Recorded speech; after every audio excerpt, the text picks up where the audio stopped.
Hello बच्चों, कैसे हो? कर रहे हो रिवीजन? काफ़ी लेक्चर्स हमने कंप्लीट कर लिए अब तक। अपने अपने लास्ट लेक्चर में मैंने आप लोगों के साथ इन्वेंट्री कंप्लीट किया था, एक छोटा चैप्टर था। उसी की ही तरह हमारे कोर्स में एक और छोटा चैप्टर है, एक और प्यारा सा चैप्टर है जिसका नाम है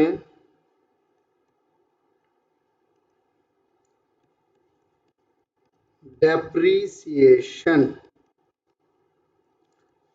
एक चैप्टर आता है हमारे कोर्स में जिसका नाम है डेप्रीसिएशन।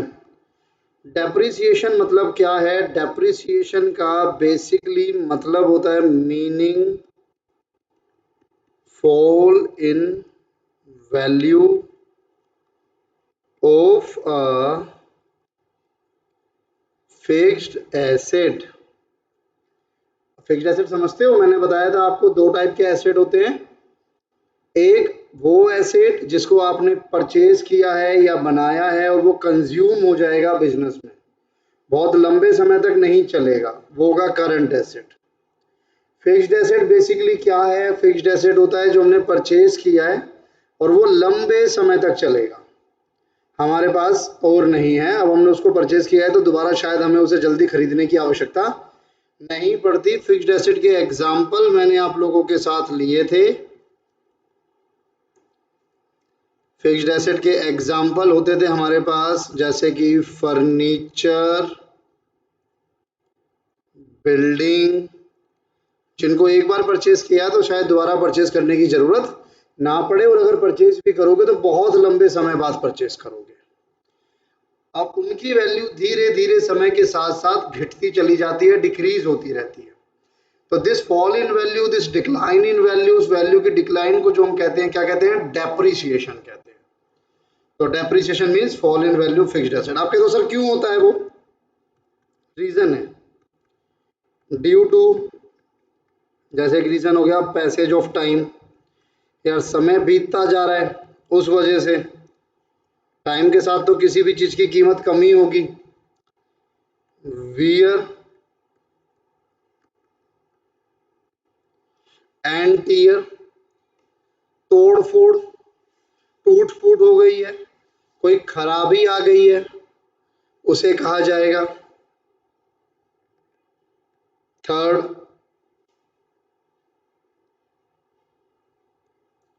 वेयर एंड टीयर हो गया, पैसेज ऑफ टाइम हो गया, वेयर एंड टीयर हो गया। और भी होता है जैसे ऑब्सोलीट हो जाती है। ऑब्सोलीट बेसिकली क्या बोलते हैं हम लोग कि किसी की टेक्नोलॉजी पुरानी हो गई, आउटडेटेड हो गई। आप देखते हो नए नए फोन आए थे, पहले कीपैड वाले फोन चलते थे, उन्हीं की काफी वैल्यू थी।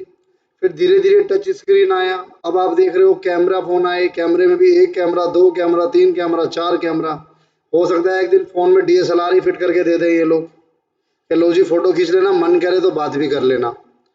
तो उससे क्या होता है, जब एक न्यू टेक्नोलॉजी आती है, जो पुरानी टेक्नोलॉजी वाले एसेट्स होते हैं वो क्या हो जाते हैं? हमारे खराब हो जाते हैं, आउटडेटेड हो जाते हैं। ये कुछ कारण होते हैं जिसकी वजह से हमारी डेप्रिसिएशन लगती है। क्या डेप्रिसिएशन सभी एसेट्स पर लगती है? The answer is no.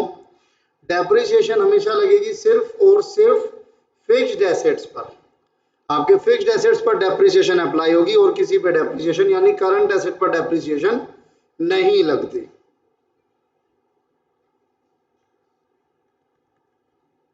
Method of calculating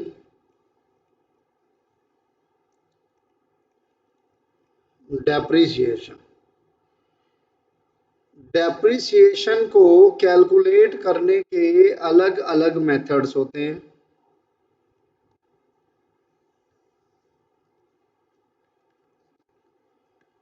एक को हम बोलते हैं straight line method. Straight line method को आप ओरिजिनल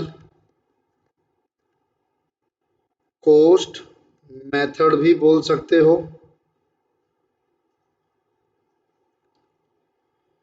एक होता है बड़ा फेमस है और सबसे ज्यादा यूज होता था, रिटर्न डाउन वैल्यू मेथड। जिसको हम लोग डिमिनिशिंग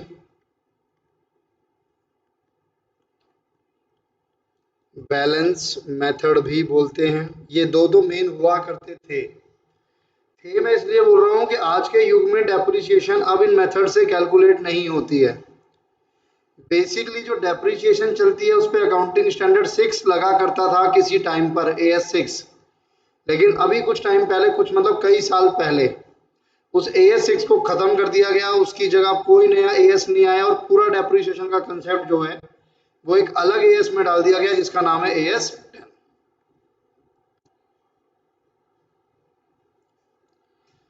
अब लेकिन फिर भी हमारे कोर्स में है तो हम पढ़ेंगे, SLM भी पढ़ेंगे, WD भी पढ़ेंगे। इसके अलावा कुछ और भी छुटपुट से हमारे पास मेथड्स हैं। छुटपुट से मेथड से मेरा मतलब है, जैसे एक मेथड का नाम होता है सम ऑफ ईयर डिजिट मेथड। एक मेथड होता है हमारे पास मशीन आर मेथड। एक बड़ा इंपॉर्टेंट मेथड है, उसका नाम होता है एन्युटी मेथड। एक होता है एन्युटी मेथड, एक होता है आपके पास सम ऑफ ईयर हो गया, मशीन आर हो गया, रिटर्न डाउन हो गया, एन्युटी मेथड हो गया। एक डिप्लीशन भी होता है, डिप्लीशन मेथड। और भी हो सकता है कोई हो आपके कोर्स में, कई सारे मेथड्स हैं, लगभग सब एक जैसे ही हैं, एक दूसरे की वेरिएशंस हैं, कुछ अलग नहीं है, बट ये नंबर ऑफ मेथड्स होते हैं। तो एक बार आप इसको नोट कर लीजिए, यहाँ तक पोज एंड नोट।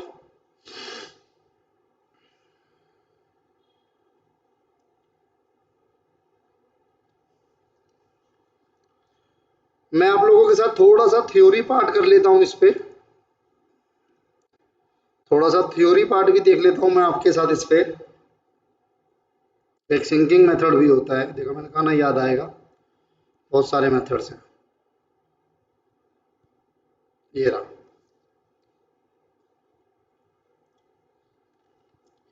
सबसे पहले आता है डेप्रिसिएशन प्रोवाइड करने के ऑब्जेक्टिव्स क्या हैं, उद्देश्य क्या हैं। डेप्रिसिएशन जब आप करते हो ना तो डेप्रिसिएशन की एंट्रीज बनती हैं। एंट्रीज बताऊं आपको,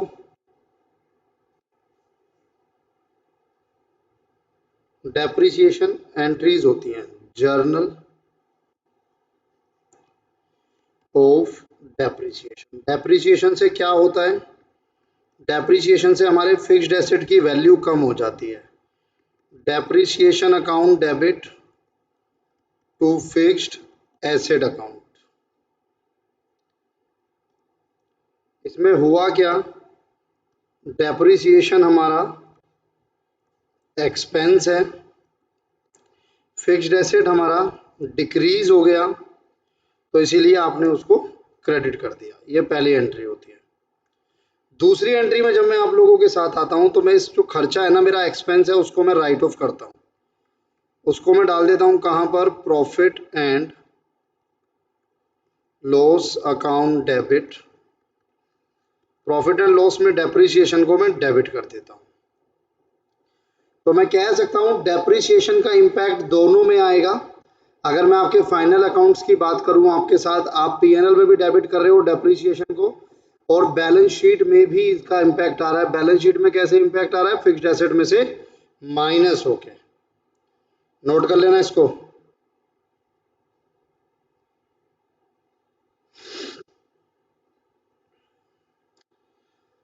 तो क्या होगा, अगर आप इसको अच्छे से यूज करोगे तो रिजल्ट्स आपके पास अच्छे आएंगे। रिजल्ट से मतलब होता है प्रॉफिट या लॉस। क्यों, क्योंकि ये आइटम पीएनएल का आइटम है। True and fair view of financial position. Financial position का मतलब होता है एसेट्स। एसेट्स में से अच्छे से डेप्रिसिएशन माइनस करोगे तो वो कहीं ना कहीं आपको प्रेजेंट वैल्यू शो करेगा। To accumulate fund for replacement of asset. आपने आज एक एसेट परचेज किया, 3 लाख का एसेट है, आपको 10 साल बाद दोबारा परचेज करना है, तो आपको पता है हर साल 30,000 उसकी वैल्यू कम हो रही है, मोटा मोटा अगर मैं बात करूं 10 साल में खत्म हो जाएगा वो एसेट। 3 लाख का एसेट है, 10 साल के बाद आपको दोबारा परचेज करना है 3 लाख पे, मान के चलो। तो आप क्या करोगे, आप हर साल अपने खर्चों में से एक खर्चा बनाओगे डेप्रिसिएशन के नाम का 30,000 का, और उतना ही पैसा आप उठाकर ट्रांसफर करते रहोगे एक फंड में। 10 साल के बाद आपके पास 3 लाख रुपए इकट्ठे हो जाएंगे, तो 3 साढ़े 3 जितने में भी नया एसेट आएगा उसके लिए आपके पास पहले से पर्याप्त पैसा होगा, सफिशिएंट फंड होगा। अगर आपका प्रोडक्शन का काम है यानी मैन्युफैक्चरिंग यूनिट है आपके पास, तो डेप्रिसिएशन आपका एक एक्सपेंस होगा, एक खर्चा होगा। अगर आप उस डेप्रिसिएशन को अच्छे से कैलकुलेट कर लोगे तो आपकी जो कॉस्ट ऑफ मैन्युफैक्चरिंग है या कॉस्ट ऑफ प्रोडक्शन है वो एक्चुअल निकल कर आएगी। Factors affecting the amount of depreciation. Depreciation में बेसिकली 3 चीजें होती हैं। अगर मैं आपसे बात करूं, कॉस्ट, कितनी लाइफ उसकी होगी वो, और कितना एट द एंड वो रेसिडुअल वैल्यू जिसको आप लोग स्क्रैप वैल्यू भी बोलते हो। इस पे एग्जांपल भी होगा, मैं उसको बताऊंगा आपको, थोड़ी देर में आऊंगा इस पे। अभी मैं आपके साथ कंसेप्ट ऑफ डेप्रिसिएशन पे आता हूँ, इंट्रोडक्शन पे।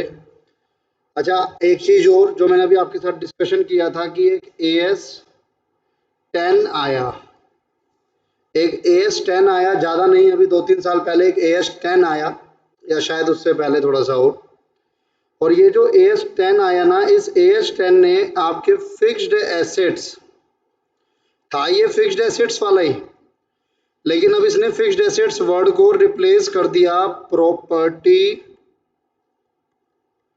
Plant and equipment. यानी अब जिनको आप फिक्स्ड एसेट बोलते थे, अब आप उसको फिक्स्ड एसेट नहीं बोलोगे, आप उन्हें फिक्स्ड एसेट की जगह क्या बोलोगे, प्रॉपर्टी, प्लांट एंड इक्विपमेंट। तो इसीलिए आपने यहाँ देखो, यहाँ लिखा हुआ है property, plant and equipment are tangible items. Tangible जिनको आप छू सकते हो, देख सकते हो, और ये वो टेंजिबल एसेट्स हैं जिनको आपने बिजनेस में रखा हुआ है फॉर यूज इन प्रोडक्शन और सप्लाई ऑफ गुड्स और सर्विस, या फिर for rental to others, are expected to be use during more than a period of 12 month. आप देख रहे हो, आपने इनको जो रखा हुआ है वो सिर्फ यूज के लिए रखा हुआ है। अब ये यूसेज इनका फिक्स्ड एसेट्स का कहीं पर भी हो सकता है, अगर आप मैन्युफैक्चरिंग हो तो प्रोडक्शन में, वरना सेल परचेज ऑफ गुड्स में, सेल परचेज ऑफ गुड्स में आप गुड्स को इधर से उधर ले जाते हो, ट्रांसपोर्टेशन के लिए आपको टेम्पो चाहिए था, तो वो टेम्पो में भर कर जाएगा। तो अगर आपने टेम्पो परचेज किया तो आप कह सकते हो टेम्पो आपका प्रॉपर्टी, प्लांट एंड इक्विपमेंट है, जो कि आपने अपने पास रखा हुआ है। क्यों? ताकि आप गुड्स को सेल परचेज करवा सको, प्रोडक्शन सप्लाई करने में, सर्विस करने में, या फिर रेंट पे देने को। लेकिन कहीं भी ये नहीं लिखा हुआ है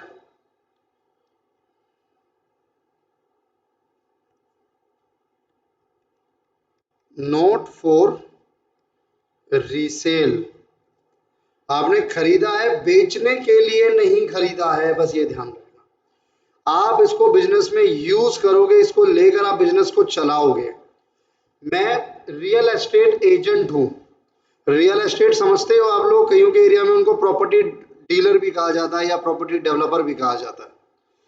आप कुछ भी मान लीजिए, मैं वो हूं। मेरा काम क्या है, मैं प्रॉपर्टी परचेज सेल करता हूं। कहीं मुझे दिखाई दिया प्रॉपर्टी, मैंने उसको परचेज कर ली, थोड़े से अच्छे प्राइस मिले, मैंने उसको बेच दिया। तो यहाँ जो मैं बिल्डिंग परचेज करूंगा, जो मैं प्रॉपर्टी परचेज करूंगा, क्या वो मेरा property, plant and equipment, in short PPE है, फिक्स्ड एसेट है? द आंसर इज नो, क्योंकि मैं उसको अपना बिजनेस में यूज नहीं लाऊंगा, मैं उसको परचेज कर रहा हूँ फॉर रीसेलिंग, तो वो मेरा फिक्स्ड एसेट नहीं है। लेकिन अगर मैं मानता हूँ, मैं करता हूँ, मैं CA प्रैक्टिस करता हूँ, मैंने कहा यार मुझे अपना ऑफिस चाहिए, कब तक किराए पे रहूंगा मैं, तो मैंने अपना ऑफिस परचेज किया, मैंने प्रीमाइसिस परचेज किया, एक बिल्डिंग परचेज कर ली। अब क्या ये बिल्डिंग मैंने बेचने के लिए ली है? मैंने बिल्डिंग परचेज की 30 लाख की। कल मेरे पास एक क्लाइंट आया, उसने बोला सर मुझे 31 लाख में दे दूं, तो मैं ये थोड़ी हूँ उसको 31 लाख में बेच दूंगा। मैंने वो बिल्डिंग बेचने के लिए खरीदी ही नहीं है। मैंने वो बिल्डिंग सिर्फ और सिर्फ किस लिए खरीदी थी? मैंने वो बिल्डिंग इसलिए खरीदी थी कि मैं उसमें अपना बिजनेस कर सकूं।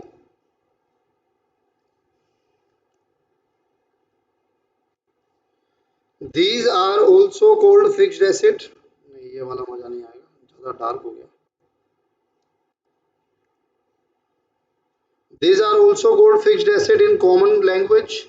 When a fixed asset is purchased, it is recorded in the books of account at its original or acquisition or purchase cost. However, fixed assets are used to earn revenue. Reason क्या होता है? कहता है the amount of value of fixed asset allocate in such manner to the respective accounting year is called depreciation. इसका क्या मतलब है? Allocate कर दिया हमने उसकी कॉस्ट को रिस्पेक्टिव यूजफुल लाइफ पे.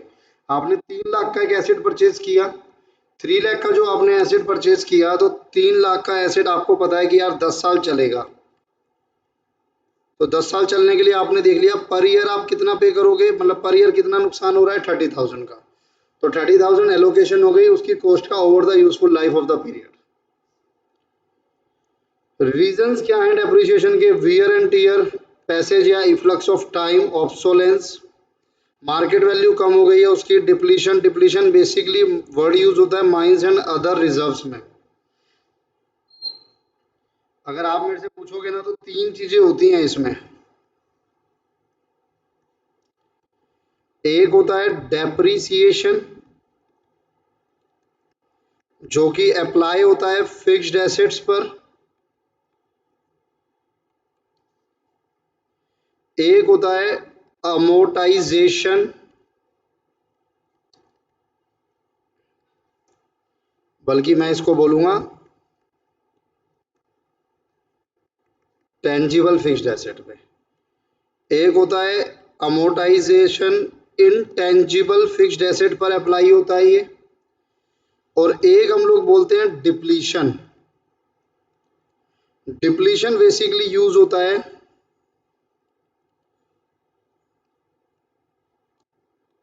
वेस्टिंग एसेट्स पर. ये 3 वर्ड चलते हैं. आपको टेंजिबल फिक्स्ड एसेट पता है, बिल्डिंग फर्नीचर जिसको आप देख सकते हो, छू सकते हो, यूज कर सकते हो. इनटेंजिबल फिक्स्ड एसेट बेसिकली क्या बोले जाते हैं? इनटेंजिबल एसेट्स क्या होते हैं? इनटेंजिबल एसेट्स में हम लोग बोलते हैं पेटेंट्स,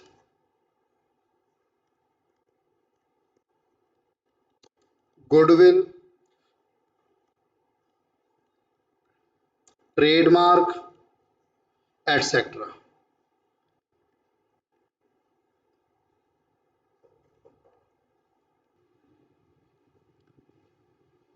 इसके तो मैंने आपको कई बार बता दिए, फिर भी लिख लो. Furniture, building, machinery, etcetera. Wasting assets में बेसिकली ना माइंस आती हैं आपकी, क्वेरीज, माइंस, ये आती है बेसिकली आपकी वेस्टिंग एसेट्स में. तो ये अलग अलग होता है अलग अलग लोगों का, मतलब अलग अलग एसेट्स का अलग अलग मेथड. बात तो तीनों चारों में सेम ही है कि आपके एसेट की वैल्यू कम हो रही है, बस कहने का तरीका अलग हो जाता है. टेंजिबल में डेप्रिसिएशन, इनटेंजिबल में अमोर्टाइजेशन, और वेस्टिंग एसेट्स में माइंस या क्वेरीज.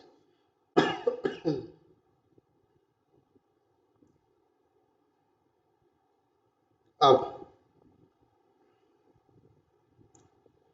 ये आपको शेड्यूल 2 कंपनीज एक्ट का कुछ बता रहे हैं, वो आप देख लेना, इसमें कुछ खास नहीं है.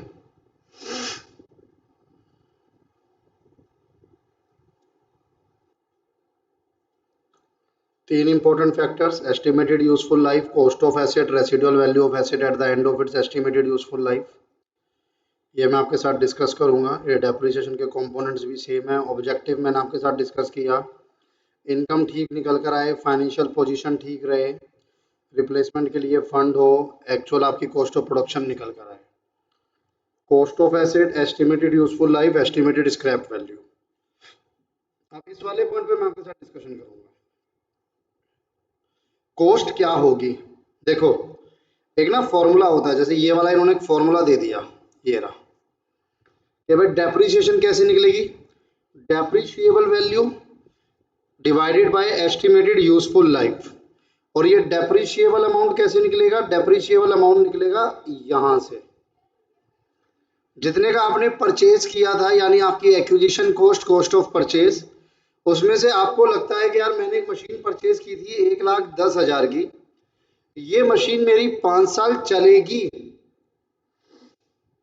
सर ये कैसे पता लगेगा? ये एक एस्टिमेशन है. जो बंदा उस बिजनेस में डील कर रहा है उसको आइडिया है कि अगर वो कोई एसेट कोई मशीन परचेज कर रहा है तो वो मशीन कितने साल वो यूज कर सकता है, उसके बाद वो मशीन जो है वो कबाड़ा हो जाएगी, स्क्रैप हो जाएगी। लेकिन सर वो मशीन है, लोहे की बनी हुई है, कबाड़ा भी हो जाएगी तब भी कबाड़ी के भाव बिकेगी, अगर कुछ पैसा तो देकर जाएगी। वो जो कुछ पैसा देकर जाएगी at the end of its useful life, that पैसा is known as scrap value और रेसिडुअल वैल्यू। तो हम लोग क्या करते हैं, 1,10,000 की खरीदी, 5 साल के बाद 10,000 उसकी वैल्यू बचेगी, तो यानी उसकी डेप्रिशिएबल अमाउंट क्या है, 1,00,000। और ये 1,00,000 आपको कितने साल में राइट ऑफ करना है, 5 साल में। तो 1,00,000 डिवाइड बाय 5, 20,000 पर ईयर की डेप्रिसिएशन आ गई आपकी।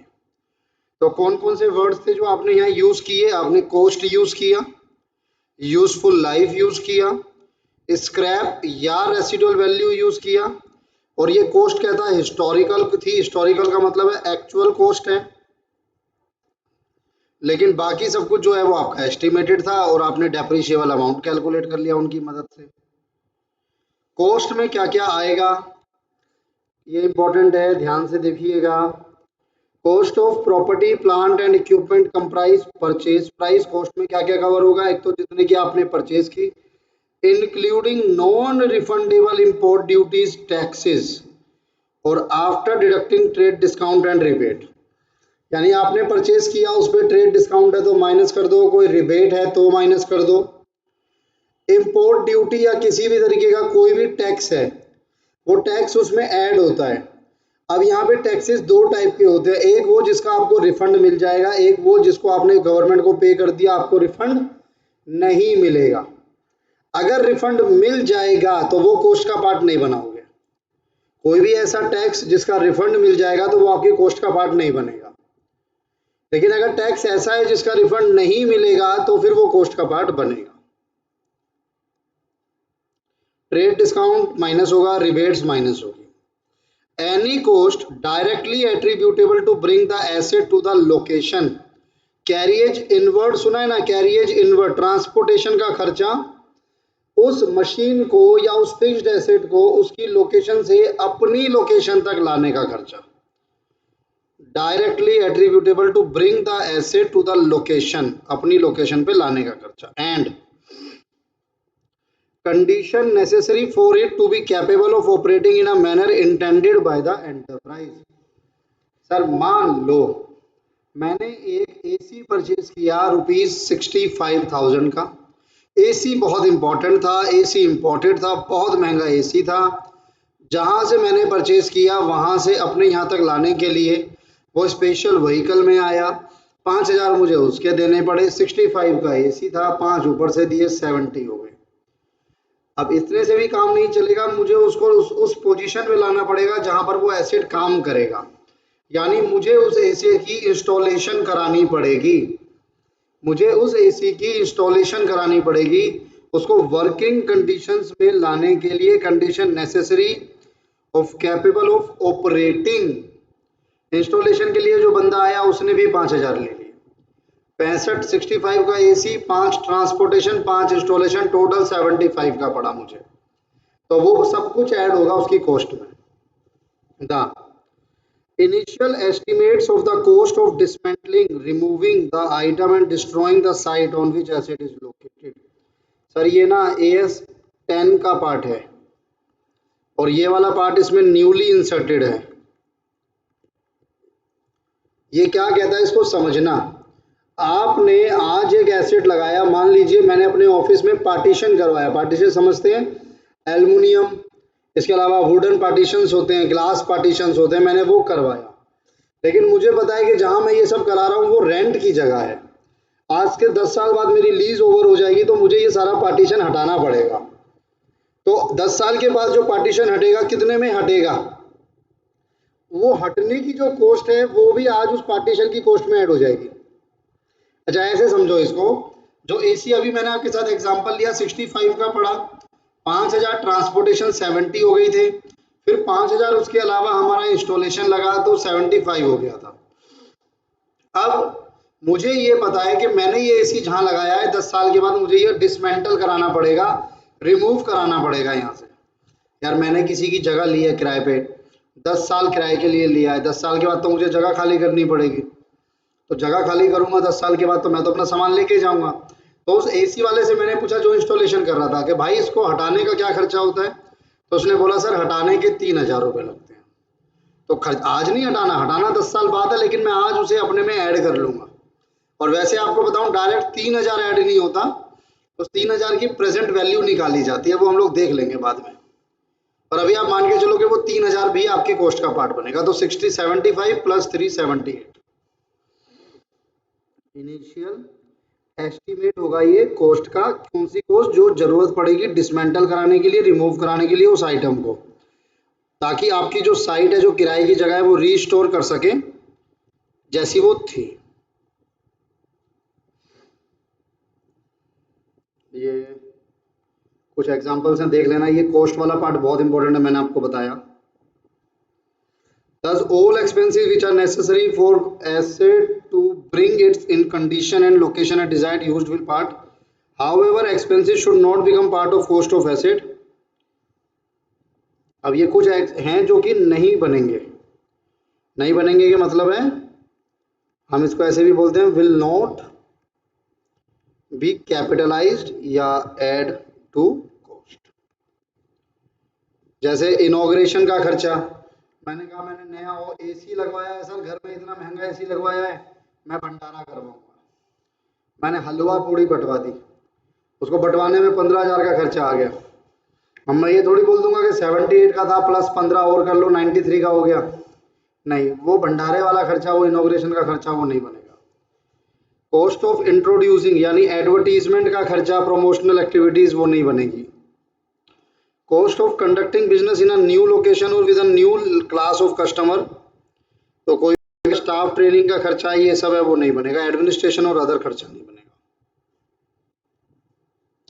Method of providing depreciation, basically यहाँ पर इन्होंने 3 ही लिखे हुए हैं, SLM, WDV और यूनिट ऑफ प्रोडक्शन मेथड। मैं SLM पे आ रहा हूँ आपके साथ। SLM cost minus scrap value divide by useful life, ये आ गया स्ट्रेट लाइन डेप्रिसिएशन। और इसका रेट आप लोग दोनों को सेम भाषा में पढ़ देते हो, पता नहीं क्यों। ऊपर वो डेप्रिसिएशन का अमाउंट निकाल के देगा और नीचे वाले फॉर्मूले से आप डेप्रिसिएशन का रेट निकालोगे। तो जो यहाँ पर जो अमाउंट आएगा आपके पास, वो अमाउंट यहाँ यूज हो रहा है, depreciation divided by cost into 100। फिर ये WDV मेथड है, इनको आप देख लोगे। इसमें ना ये वाला एक पार्ट आएगा, इसको नहीं करना है, ये आपके मतलब का नहीं है। ठीक है जी, आ जाओ जनाब, मैं आपके साथ क्वेश्चन देख लेता हूँ। मैं आपके साथ क्वेश्चन देख लेता हूँ।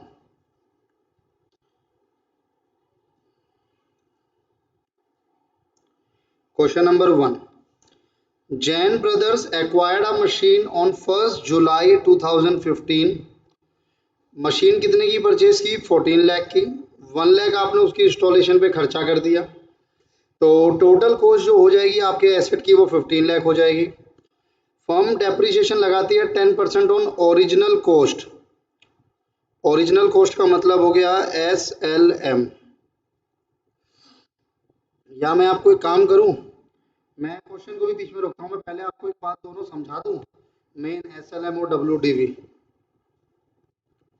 एक एग्जांपल के साथ समझाता हूं मैं आपको SLM WDV।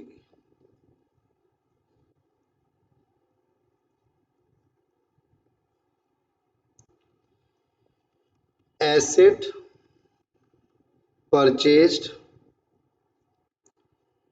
₹1 lakh, rate of depreciation 10%। अगर मैं SLM में चलता हूं तो मैं किस तरीके से डेप्रिसिएशन लगाऊंगा? कॉस्ट रखी मैंने 1 लाख, डेप्रिसिएशन इस 1 लाख का माइनस होगा 10% यानी 10,000, 90 बचेगा। नेक्स्ट ईयर फिर जब आप डेप्रिसिएशन लगाओगे तो SLM में डेप्रिसिएशन सेम रहता है, फिर दोबारा से 10,000 लगेगा, 80 बचेगा। फिर आप डेप्रिसिएशन लगाओगे 10,000, 70 बचेगा। देख रहे हो आप, हर बार जो डेप्रिसिएशन है वो सेम है, इसीलिए इसका नाम है ओरिजिनल कॉस्ट मेथड, कि जो डेप्रिसिएशन की परसेंटेज है वो हमेशा ओरिजिनल कॉस्ट पे लगती है। ऐसे ही करते करते करते करते 70, फिर 60, फिर 50, फिर 40, फिर 30, फिर 20, एक दिन 10 बचेगा और लास्ट में डेप्रिसिएशन 10 ही लगेगी, तो इसकी वैल्यू क्या हो जाएगी, 0 हो जाएगी, 0। अब अगर मैं आपसे WDV देखूं सेम पॉइंट से, तो मैं कहूंगा कॉस्ट कितनी है, 1 लाख। 1 लाख की कॉस्ट पे डेप्रिसिएशन लगाएंगे हम 10%, 10,000। अब कितना बचा, 90। इस 90 पे डेप्रिसिएशन लगेगा इस बार 10%।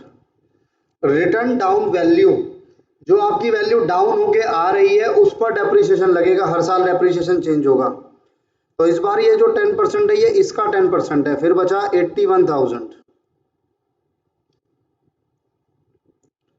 फिर जब आप इस 81 का 10% निकालोगे तो अब 10% इसका लगेगा 8100। फिर जो डेप्रिसिएशन लगेगा 10% इस बार इसका लगेगा 7290। क्या ये कभी माइनस हो पाएगा, मतलब जीरो आ पाएगा क्या, ये कभी नहीं आएगा sir, can never be zero. क्यों सर, मान लो 100 रुपये रह गया, फिर 90, फिर दोबारा शुरू हो जाएगा 81, यही सब। 1 रुपये रह गया, 90 पैसे, 10 पैसे, तो ये कभी जीरो नहीं हो पाता। आप इसको बढ़ाते रहना, जीरो हो जाए तो मुझे दिखा देना, ठीक है जी। टाइम वेस्ट मत करना, कभी इसको करने बैठ जाओ, कभी जीरो नहीं होगा ये।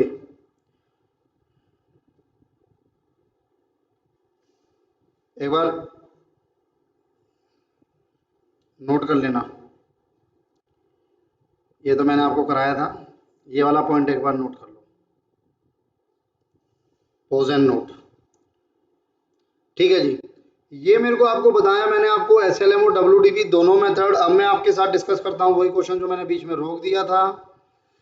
1 जुलाई 2015 को कॉस्ट है 14 लाख, 1 लाख उसकी इंस्टॉलेशन पे स्पेंड हुआ। फर्म डेप्रिसिएशन लगाएगी 10% SLM every year. The books are closed on 31 December. Show machinery account and depreciation account.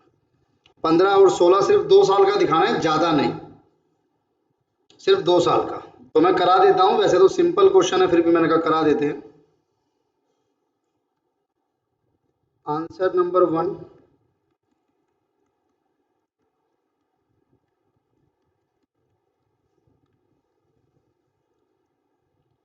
Machinery account, date, particular amount, date, particular amount.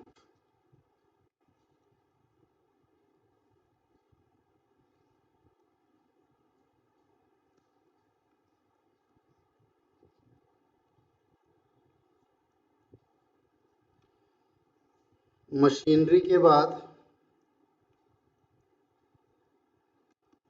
एक बनाना, दो पूछे ना इसमें आपसे, एक मशीनरी अकाउंट और एक depreciation account. Date, particular amount, date, particulars amount.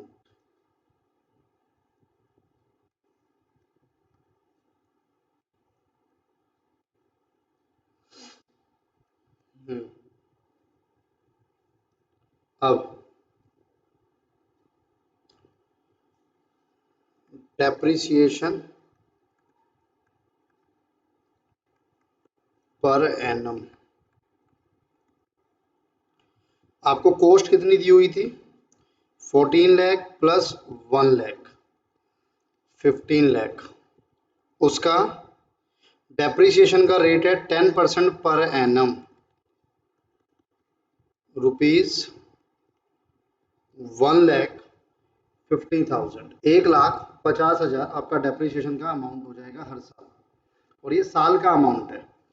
जिस दिन आप मशीन परचेज करोगे, आपने 1 जुलाई 2015 को परचेज की, आपकी मशीनरी यानी एसेट है, अगर आप परचेज करते हो इंक्रीज होती है तो डेबिट, डेप्रिसिएशन लगता है सेल करते हो डिक्रीज होती है तो credit. Machinery account debit to bank account, machinery account debit to bank account कितने की है? 15 लाख की। पहला साल आपका खत्म होगा कब ईयर क्लोज करता है ये इसने बताया होगा, 31 दिसंबर। 31 दिसंबर 2015 को जब आप ईयर क्लोज करोगे तो आप मशीन की वैल्यू को कम करके दिखाओगे। अब आपको पता है आपकी जो मशीन है वो आपने कौन सी डेट पर परचेज की थी? 1 जुलाई को। जनवरी, फरवरी, मार्च, अप्रैल, मई, जून, 6 महीने बीतने के बाद। तो अब हमें पता है जो डेप्रीशिएशन है वो डेप्रीशिएशन है 1,50,000 ईयरली, साल की। तो 6 महीने की कितनी हो गई? 75,000 बाय बैलेंस सीडी। 15 लाख की वैल्यू थी स्टार्टिंग में जब आपने परचेज की, फर्स्ट ईयर एंड पे 6 महीने के बाद 75,000 का डेप्रीशिएशन उस पर चार्ज हो गया।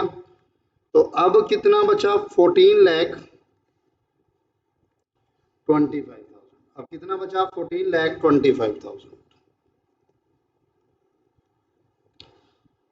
सेकेंड ईयर की starting 1 January 2016 to balance BD 14,25,000। 1 January 2016 14,25,000। और तो कुछ हुआ नहीं है, सीधा ईयर क्लोज करोगे 31 दिसंबर 2016 बाय डेप्रिसिएशन। पूरे साल मशीन यूज हुई है तो पूरे साल का डेप्रिसिएशन लगाओगे 150। बैलेंस सीडी चेक कर लो कितना बचेगा? 14,25,000 माइनस 150 माइनस 150, तो 12,75,000। कौन से 2 ईयर्स की मांग रहा था? सिर्फ 2015 और 2016 की ही मांग रहा था, वो दोनों हो गए। अब अगर मैं आपसे डेप्रिसिएशन अकाउंट की बात करूंगा तो आप जो एंट्री करते हो वो एंट्री करते हो depreciation account debit to machinery. तो मशीनरी में आएगा 31 दिसंबर 2015 75,000 की डेप्रिसिएशन लगी थी। इसी डेट पर आप इस डेप्रिसिएशन को ट्रांसफर कर दोगे कहां पे? By PNL account. ये आपने चार्ज कर दिया, ये मेरा फर्स्ट ईयर क्लोज भी हो गया। सेकेंड ईयर की डेप्रिसिएशन फिर लगी 31 दिसंबर 2016 टू मशीनरी। इस बार पूरे साल की लगी थी 150। 31 दिसंबर 2016 को ये पीएनएल में चार्ज हो जाएगा बाय पीएनएल अकाउंट 150। कुछ इस तरीके से आपका मशीनरी और डेप्रिसिएशन अकाउंट बनता है। नोट कर लो, pause and note, pause and note.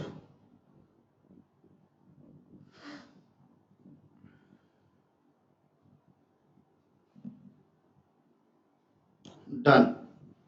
ये आपका क्वेश्चन नंबर 1 था। क्वेश्चन नंबर 2 भी सेम है। क्वेश्चन नंबर 2 भी सेम है। जैन ब्रदर्स एक्वायर करते हैं एक मशीन 1 जुलाई 2015 को, सेम है 14 लाख, 1 लाख की कॉस्ट हो गई, इंस्टॉलेशन हो गई, 10% लगेगा, लेकिन इस बार जो डेप्रिसिएशन लगेगा वो डिमिनिशिंग बैलेंस मेथड पे लगेगा। The books are closed on 31 December every year. 2015 2016 का आपको दिखाना है। सेम क्वेश्चन है, कुछ भी अलग नहीं है, बस चेंजेस कहाँ पर आएंगे वो समझ लीजिएगा। ये पहले वाला तो सेम रहेगा क्योंकि रेट ऑफ डेप्रिसिएशन सेम है, पहले वाला तो सेम रहेगा। यहाँ का जो डेप्रिसिएशन है वो चेंज हो जाएगा।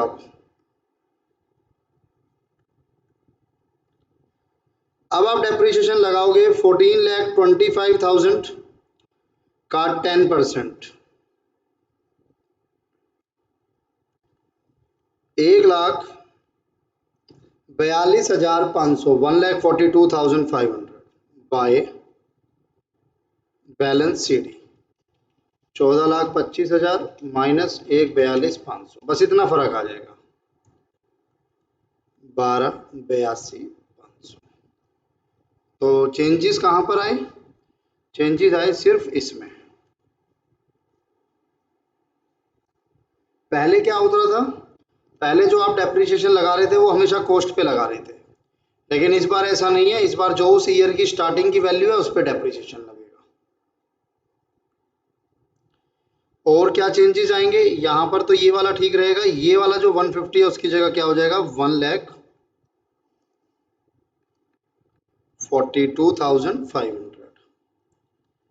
1,42,500 नोट कर लेना इसको भी एक बार, चेंजेस को नोट कर लेना, पोज एंड नोट। अभी ये मेरा आंसर नंबर 2 हो गया है।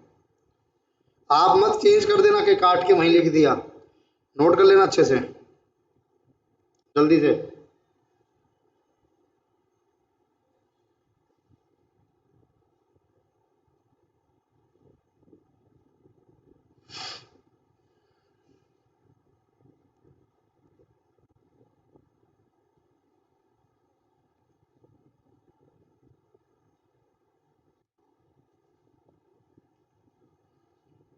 हाँ जी, आगे बढ़ते हैं बच्चे। 2 क्वेश्चन मैंने आपके साथ किए हैं। अब मैं आगे बढ़ता हूँ आप लोगों के लिए और वापस आता हूँ अपने इस वाले पॉइंट पर। Accounting entries under straight line and reducing balance, ये तो मैंने आपको बता दिया।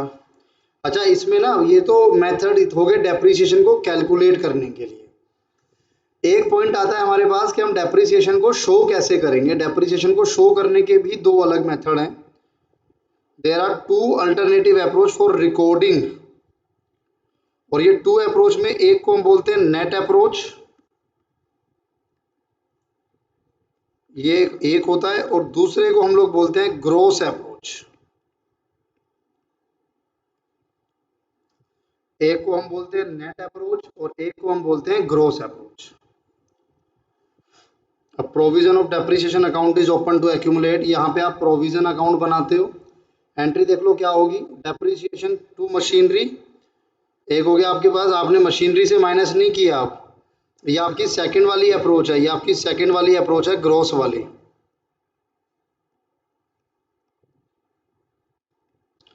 आप जो डेप्रिसिएशन है उसको मशीन से डायरेक्ट माइनस नहीं करोगे, आप उस डेप्रिसिएशन के अमाउंट को एक प्रोविजन क्रिएट करोगे, उसमें ट्रांसफर करोगे। Depreciation account debit to provision for depreciation और पीएनएल टू डेप्रिसिएशन। सेकंड वाली होती है आपकी नेट वाली अप्रोच, उसमें आप डायरेक्ट माइनस कर देते हो डेप्रिसिएशन टू एसेट और फिर पीएनएल टू डेप्रिसिएशन। इलस्ट्रेशन 1 मैंने आपके साथ डिस्कस की थी और इलस्ट्रेशन 2। अब आता है बच्चे हमारे पास एक method, sum of year digit method, बड़ा ही अटपटा सा है, और ये जो आपका WDV मेथड है उसी का वेरिएशन इसको बोला जाता है।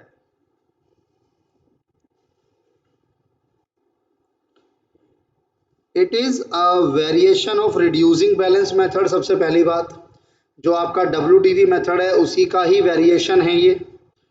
इन this case annual depreciation, unusual कुछ नहीं होता, एनुअल डेप्रिसिएशन इज कैलकुलेटेड, और उसका फॉर्मूला दे दिया जाता है आपको, ये फॉर्मूला है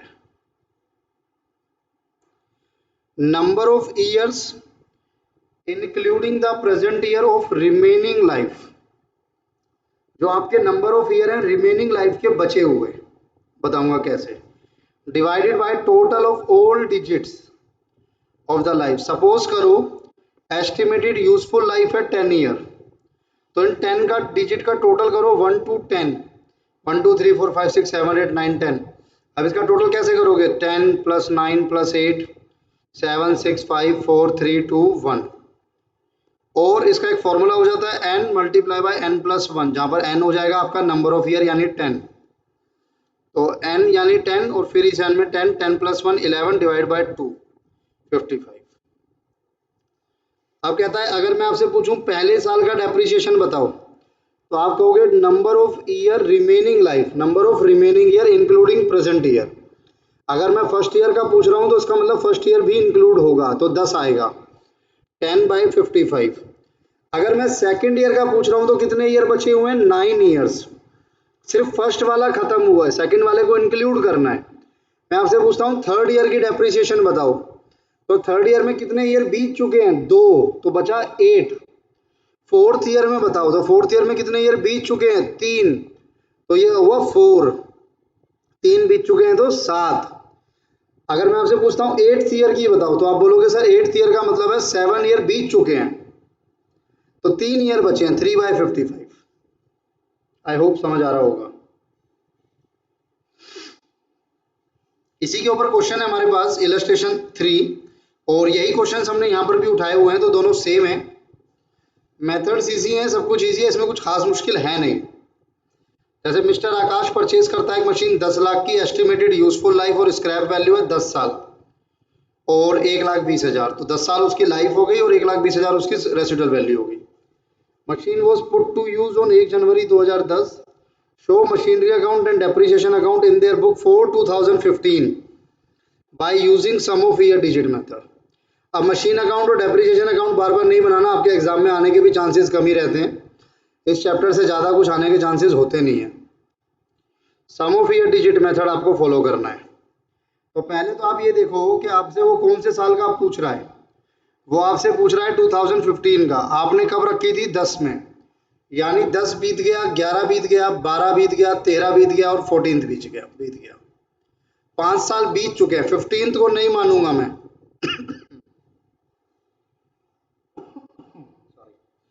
15 तो आपका प्रेजेंट ईयर चल ही रहा है ना, उसे नहीं मानूंगा मैं, 5 साल बीत चुके हैं, 5 साल बचे हैं, तो 5/55 होगा, क्योंकि 10 ही है यहाँ पर भी।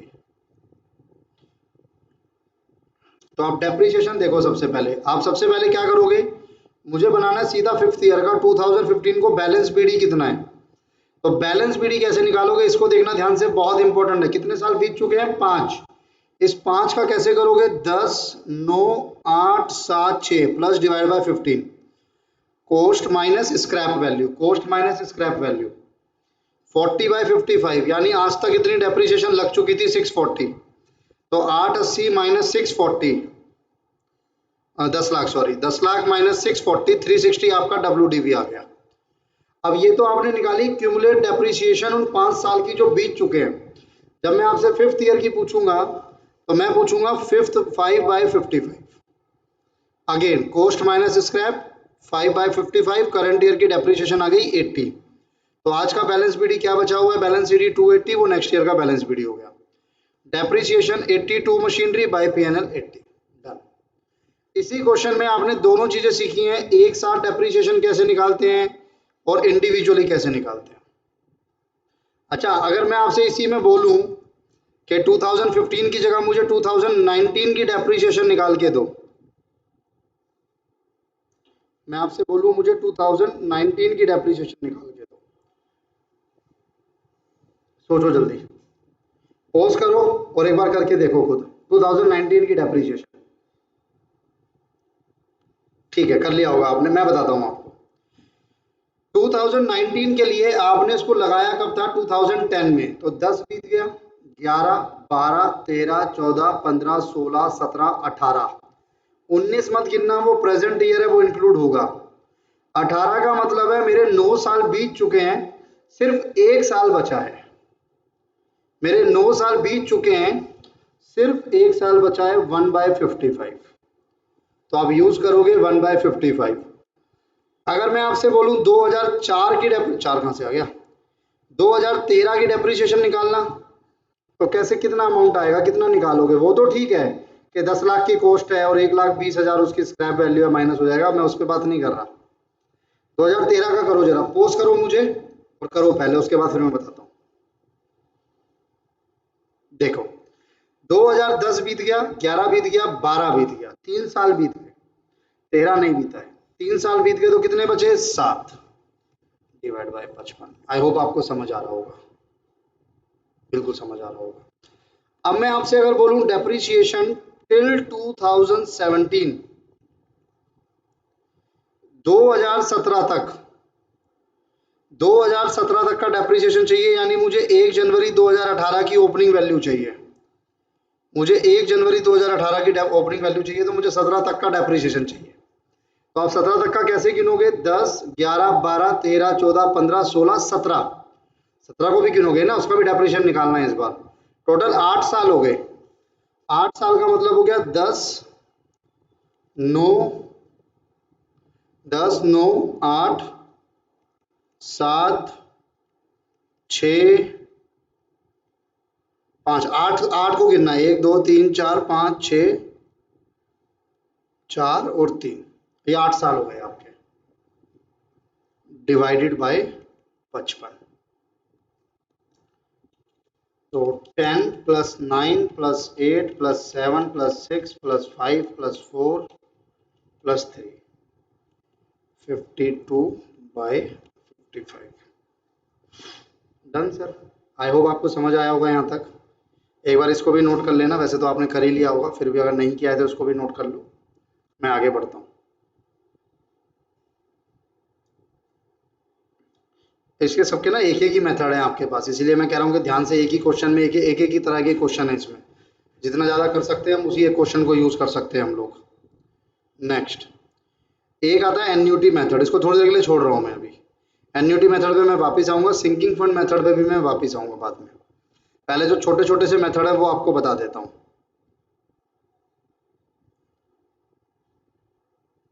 ये जैसे ये है, अब ये भी सेम है, इसमें भी कुछ अलग नहीं है।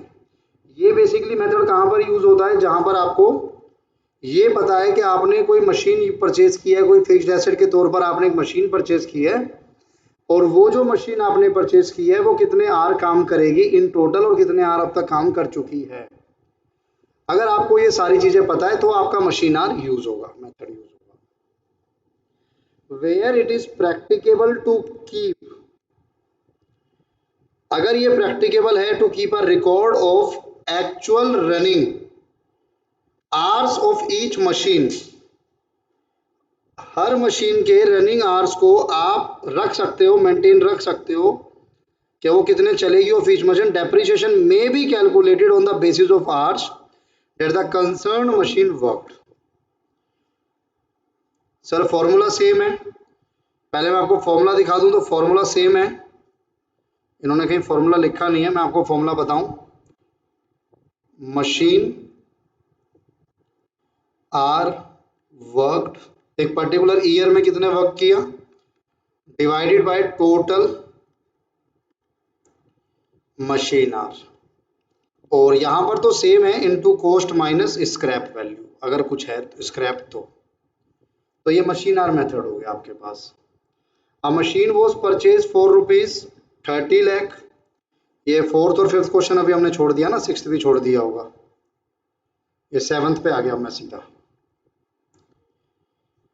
अ machine was purchase for ₹30 lakh having an estimated total working of 24,000 hours, 24,000 घंटे ये मशीन काम करेगी अपनी पूरी लाइफ में। Scrap value is expected to be ₹2 lakh and anticipated pattern of distribution of effective hour is as follow. पहले 3 साल 3,000 घंटे काम करेगी हर साल, अगले 3 साल 26 आवर्स काम करेगी हर साल, आखिरी के 3 साल 1,800 घंटे काम करेगी हर साल। अब कहता है एनुअल डेप्रिसिएशन निकालो। अगर आप मेरे से पहले साल का पूछोगे या दूसरे साल का पूछोगे या तीसरे साल का पूछोगे तो वो सेम रहेगा। क्यों? क्योंकि पहले 3 साल में जो नंबर ऑफ आवर्स मशीन काम कर रही है हर साल ईच ईयर वो भी सेम है। कितना है? 3,000 पर आवर। तो 3,000 डिवाइडेड बाय 24, और यहां पर तो है ही आपका कॉस्ट माइनस स्क्रैप वैल्यू, तो ये आपकी पहले 3 साल की आ गई। ऐसे ही आप आगे की कर लोगे तो इसमें कुछ मुश्किल तो है नहीं। फिर 2600 डिवाइडेड बाय 24,000, और इसी तरीके से 1800 डिवाइडेड बाय 24,000, ये आपके पास आ गया।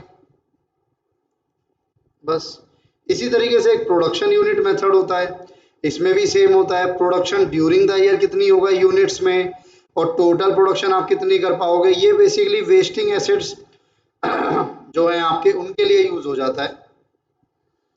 फॉर्मूला सेम रहेगा भाई, आपने 20 लाख की परचेज की, 10 साल लाइफ है, 2 लाख एस्टिमेटेड रेसिडुअल वैल्यू है, मशीन एक्सपेक्टेड है 1.5 लाख यूनिट निकालेगी अपनी पूरी लाइफ में, 1.5 लाख यूनिट वो निकाल कर देगी आपको।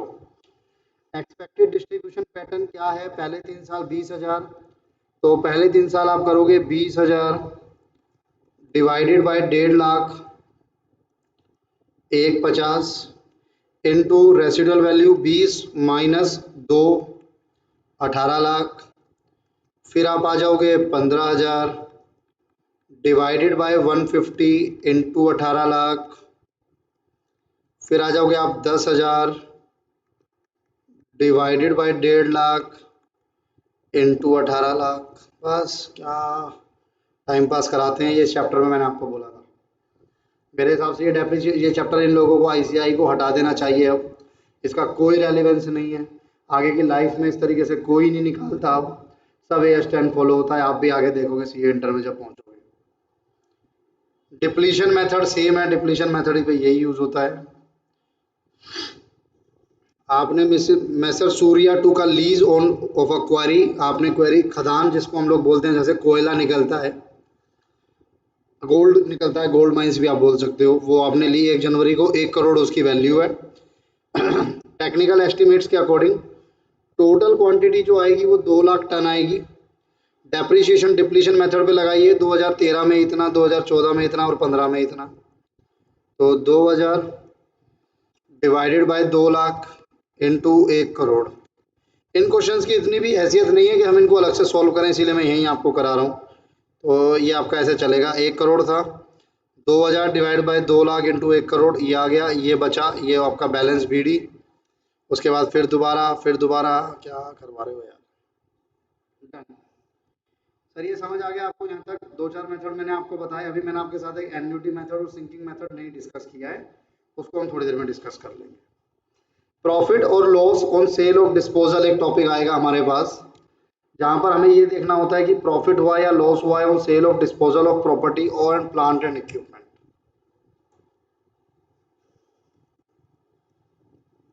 प्रॉफिट और loss on sale of fixed asset. Sir कैसे निकलता है? हम लोग कंपेयर करते हैं, किस किस को? आप कंपेयर करते हो रिटर्न डाउन वैल्यू कह लो,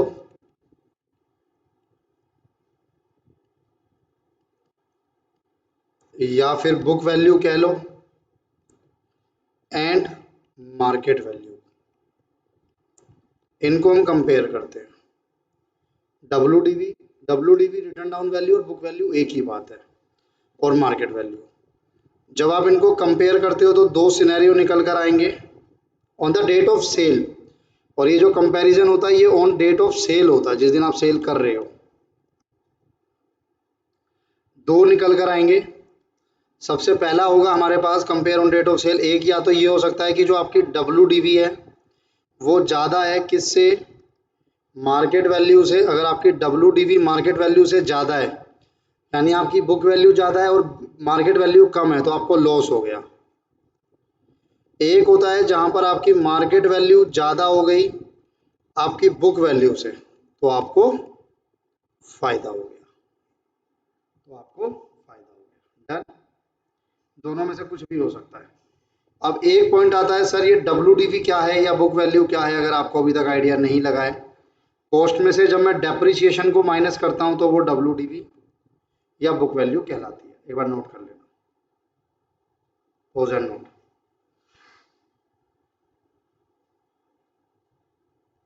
done. Whenever any depreciable asset is sold during the year, depreciation is charged on it for the period it has been used in the sale year. Written down value after charging such depreciation is used. एक example ले रहे हैं, ये लोग ले रहे हैं तो हम भी डिस्कस कर ही लेते हैं। बुक वैल्यू थी 1 जनवरी 15 को 50 लाख, डेप्रीशिएशन 10% लगता है। 1 जुलाई 15 को आपने उसे 32 में बेचा है।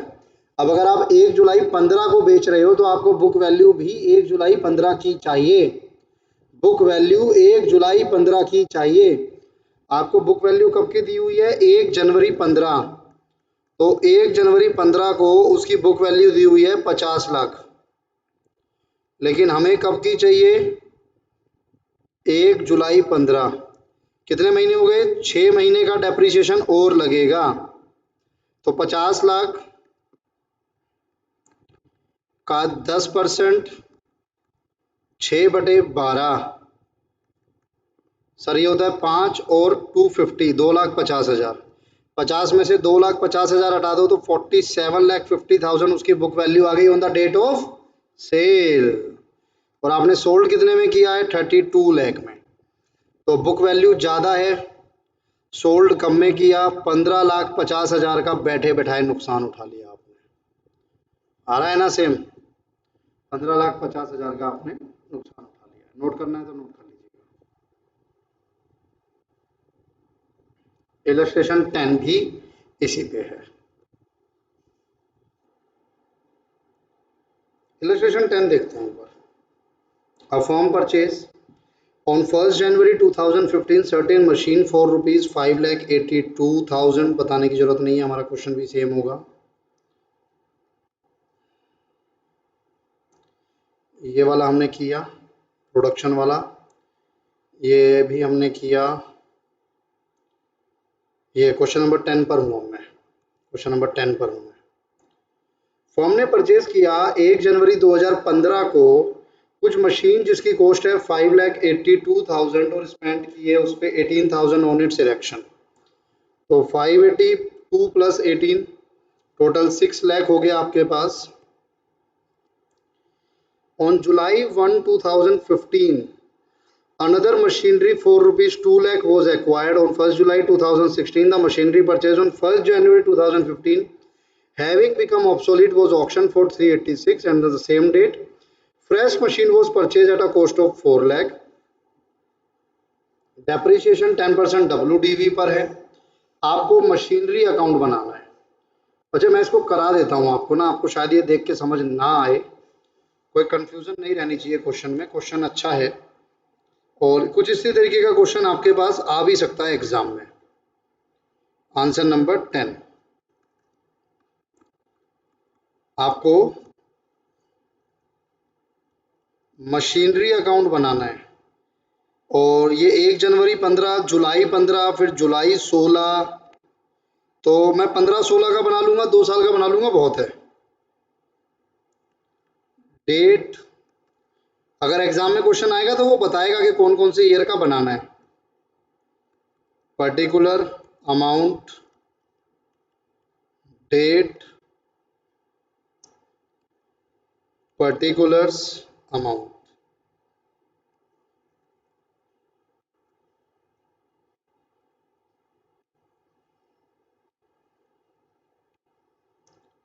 कहानी क्रोनोलॉजिकल चलेगी, जैसे होगा वैसे एंट्रियां रिकॉर्ड होंगी। एक फर्म ने 1 जनवरी 2015 को एक मशीन परचेज की, तो 1 जनवरी 2015 को आप यहाँ शो करोगे टू बैंक अकाउंट, और ये मशीन उसको पड़ी 6 लाख की। 582 प्लस 18,000। 1 जनवरी के बाद मेरी पहली एंट्री हो गई। उसके बाद 1 जुलाई 15 को आपने एक और मशीन परचेज की 2 लाख की, 1 जुलाई 15 को, और ईयर आप सेम ही रहेगा 1 जुलाई 15। ये चेक कर लेते हैं, ईयर दिसंबर में खत्म हुआ है। टू बैंक अकाउंट, इसको मैंने नाम दे दिया मशीन नंबर 1, इसको मैंने नाम दे दिया मशीन नंबर 2, 2 लाख की। इसके बाद आप देखोगे आपकी जो अगली ट्रांजैक्शन होगी वो 1 जुलाई 16 को होगी, लेकिन उससे पहले 31 दिसंबर 15 को हमारा ये ईयर क्लोज हो जाएगा। उससे पहले 31 दिसंबर 15 को हमारा ये ईयर क्लोज हो जाएगा bye depreciation. Machine number 1, machine number 2। Machine number 1 की अगर मैं डेप्रिसिएशन की बात करूंगा तो 6 लाख, डेप्रिसिएशन का रेट है 10% पर एनम। अब ये मशीन आपने जनवरी 15 में परचेज की थी, तो इस पर तो पूरे साल का डेप्रिसिएशन लग गया 60,000। मशीन नंबर 2 2,00,000, डेप्रीशिएशन का रेट है 10%, लेकिन ये मशीन आपने जुलाई में परचेज की थी तो इस पर सिर्फ 6 महीने का डेप्रीशिएशन लगेगा। 2,00,000 का 10% 20,000, उसका आधा 10,000। फिर आप इसी डेट पर 31 दिसंबर 2015 को बैलेंस सीडी कैलकुलेट कर लोगे। मशीन नंबर 1 जिसकी वैल्यू 6,00,000 थी, 60,000 डेप्रीशिएशन लग गया 540। 6,00,000 में से 60,000 डेप्रीशिएशन चार्ज हो गया तो 540।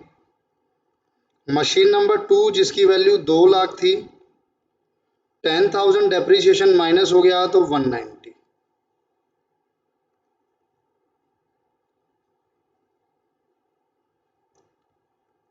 1 January 2016 to balance BD same चलेगा। Machine number 1 540, machine number 2 190।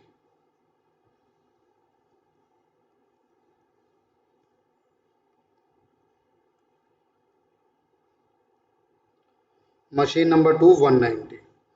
अब इस साल में कुछ घटना घटी है, और वो घटना क्या है? वो घटना ये है कि 1 जुलाई 2016 को मशीन जो कि आपने 1 जनवरी 2015 यानी मशीन नंबर 1, वो 1 जुलाई 2016 को आप उसे बेच रहे हो 3,86,000 पे, 1 जुलाई 2016 को।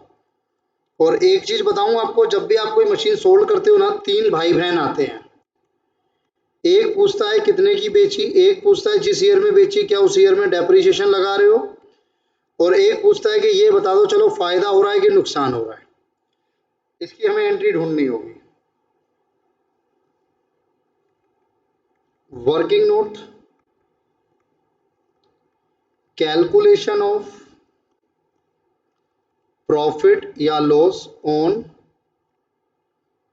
Cell of machine number 1। Machine number 1 की सेल पर प्रॉफिट हुआ या लॉस हुआ। अब मैं आपसे पूछता हूं सर, डब्ल्यूडीवी, डब्ल्यूडीवी छोड़ो यार, बड़ा वर्ड है। Book value as on 1 January 2016 कितना है? तो आप कहोगे सर 540 है, बिल्कुल सही कहोगे।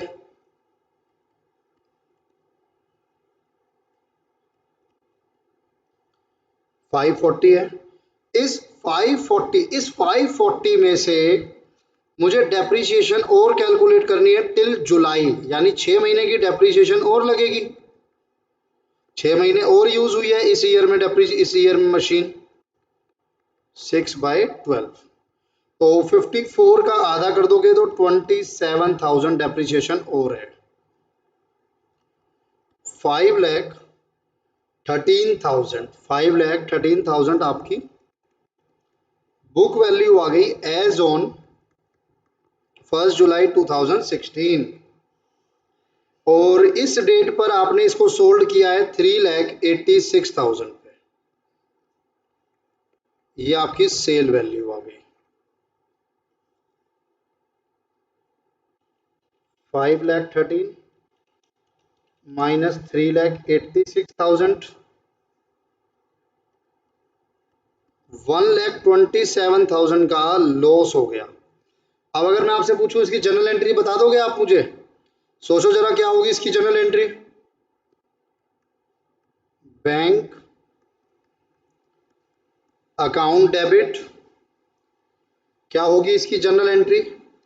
बैंक अकाउंट डेबिट, आपके पास पैसा आया 386, लेकिन साथ ही साथ नुकसान भी लाया, profit and loss account debit 1,27,000, और आपकी मशीन चली गई। To machinery account 5,13,000। हालांकि क्योंकि ये 5,40 की थी और 5,13 की हुई है, तो 6 महीने का डेप्रिसिएशन जो है उसकी भी एंट्री होगी। तो अब मैं 3 भाई बहन जो बुलाऊंगा, तो सबसे पहले कितने में सोल्ड हुई? 3,86,000। डेप्रिसिएशन कितना लगाया था हमने इस साल में? 27,000, 6 महीने जो यूटिलाइज हुई इस साल। फायदा या नुकसान? नुकसान हुआ 127। अगर बाय चांस प्रॉफिट हो जाता तो फिर ये जो प्रॉफिट एंड लॉस हमने यहाँ लिखा है वो इस साइड ना आकर इस साइड आता, फिर वो डेबिट में आता, ध्यान रखना। ये मेरा 1 जुलाई को सोल्ड तो हुआ, लेकिन ऑन द सेम डेट ये कहता है on the same date fresh machine was purchase at a cost of 4 lakh.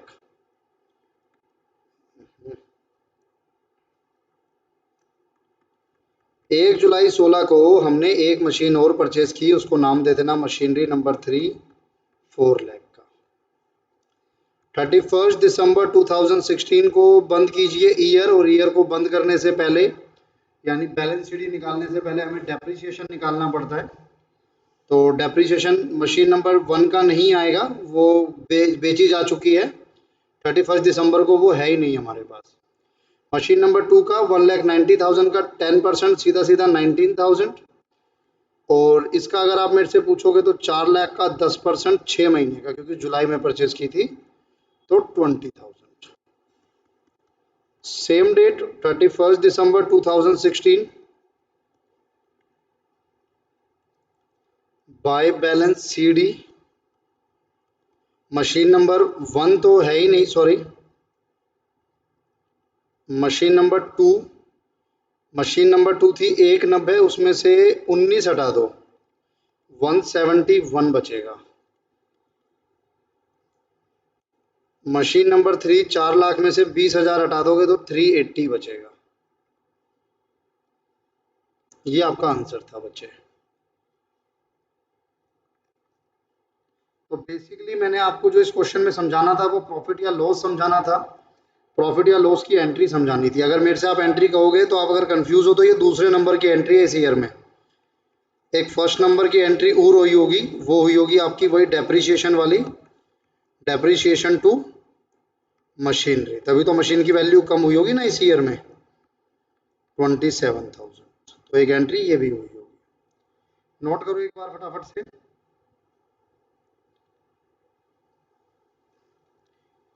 Note करो फटाफट से।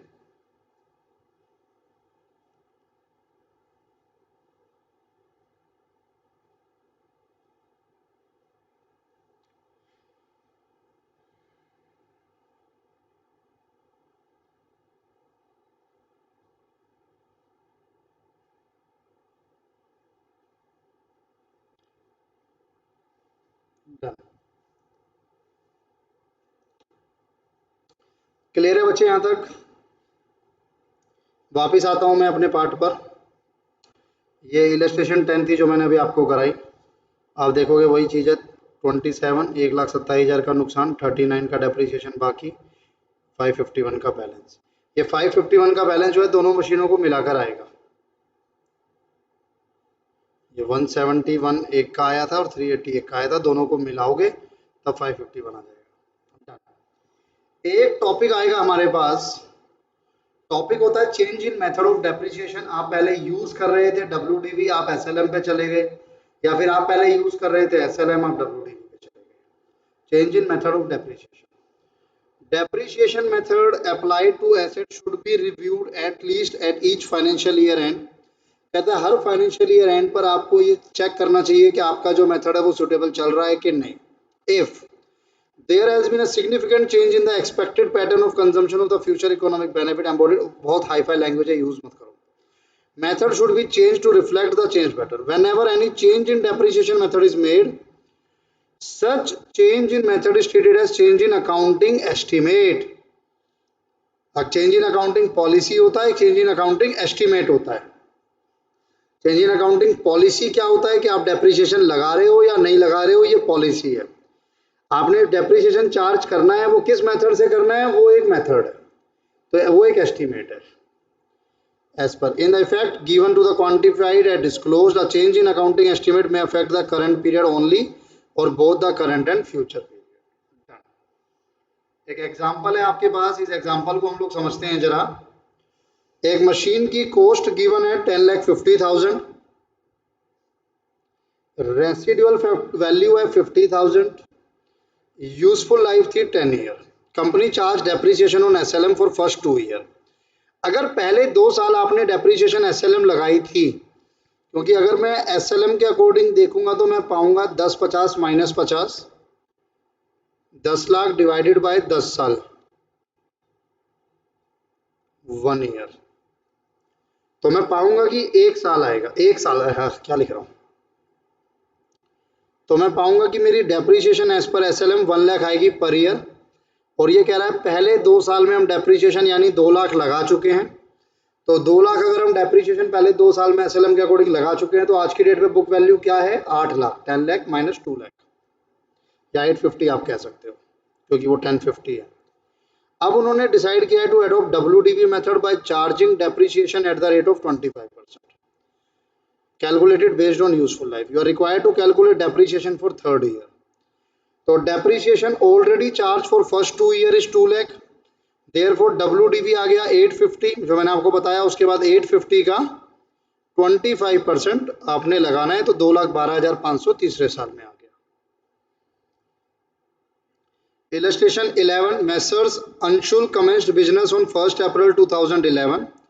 When they purchased plant and equipment for rupees 7 lakh, they adopted a policy of charging 15% WDV on basis over a year their purchase of the plant have been. 1 जनवरी 12 को 1.5 लाख का purchase किया था, 1 जनवरी 15 को 2 लाख का। On 1 January 15 it was decided to change the method and rate of depreciation to straight line basis. अब वो उसको SLM पे लाना चाहते हैं। On this date remaining useful life was assessed as 6 year for all the asset purchase before 1 January 15 and the 10 year for the asset purchase on 1 January 15। कहता है जो पुराने एसेट हैं उनकी यूजफुल लाइफ 6 ईयर काउंट होगी, और जो 1 जनवरी 15 या उसके बाद परचेज करोगे तो वो 10 ईयर काउंट होगी, स्क्रैप वैल्यू 0 होगी। अब आपको 1 जनवरी 15 को आपका मन किया है कि आप एसएलएम पे आना चाहते हो, तो पहले आप 1 जनवरी 15 तक इसकी जो है WDV देख लोगे। तो अभी आप क्या करते थे, आप 15% लगाते थे, तो आप सीधा कैलकुलेटर पे सोल्व कर सकते हो। मेरे साथ कीजिएगा, 150 माइनस 15%, मैं शो करूं आपको नजर आएगा। 150 माइनस 10%, 135 अब आया होगा फर्स्ट ईयर एंड पे, यानी 1 जनवरी 13 को, फिर दोबारा माइनस 10%, फिर ये 1,21,500 आ गया, 1,21,500 आ गया, 1 साल और बाद यानी 1 जनवरी 14 को माइनस 10% आ गया, 1,09,350।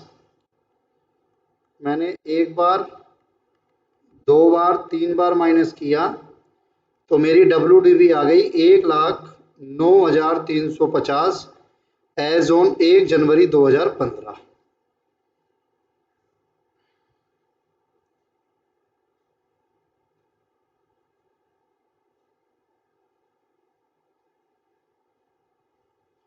जब पहले भी था क्या कोई, अच्छा अच्छा, आपने पहले भी एक परचेज किया हुआ है 1 जनवरी 11 को, इस पे हमने ध्यान नहीं दिया, तो इसको भी कर लो जरा भाई, क्या दिक्कत है।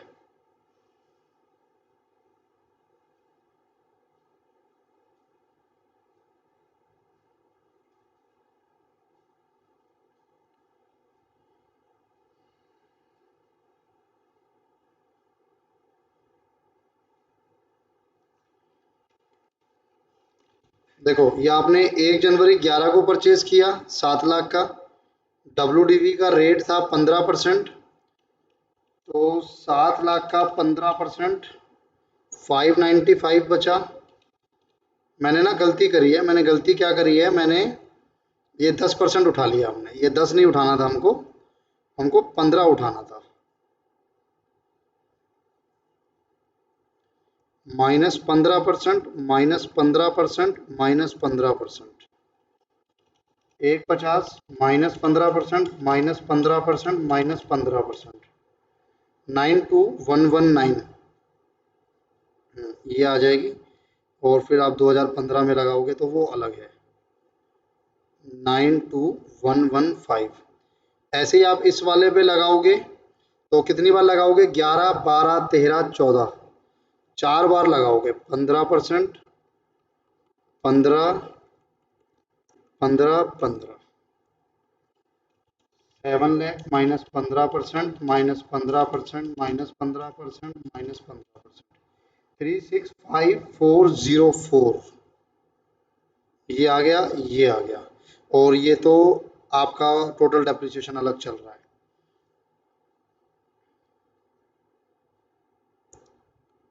ठीक है जी। अब ये आपका बैलेंस आ गया इन दोनों को मिलाकर, दिस प्लस दिस, ये आपका बैलेंस आ गया 1 जनवरी को। फिर 1 जनवरी को आपने एक और मशीन परचेज की है 2 लाख की। अब आपको SLM यूज़ करना है, तो 457,523 डिवाइडेड बाई यूजफुल लाइफ 6 मान ली गई थी, तो 76253 आएगा। इन दोनों को प्लस करोगे तो 76253 मैंने एक साथ कर दिया, और ये 20,000 इस वाले की है, तो ये आ गई आपका बैलेंस शीट, आ गया। तो इसमें कोई दिक्कत तो होगी नहीं मेरे हिसाब से।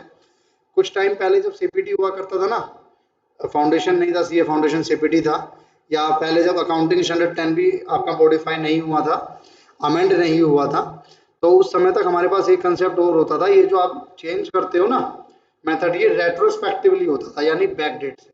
लेकिन अब वो कंसेप्ट नहीं है। अगर आप कोई डाटा पढ़ो या कहीं कुछ क्वेश्चन आपको ऐसा दिख जाए रेट्रोस्पेक्टिवली बैक डेट से, तो वो अब आपके कोर्स का पार्ट है नहीं, ध्यान रखना।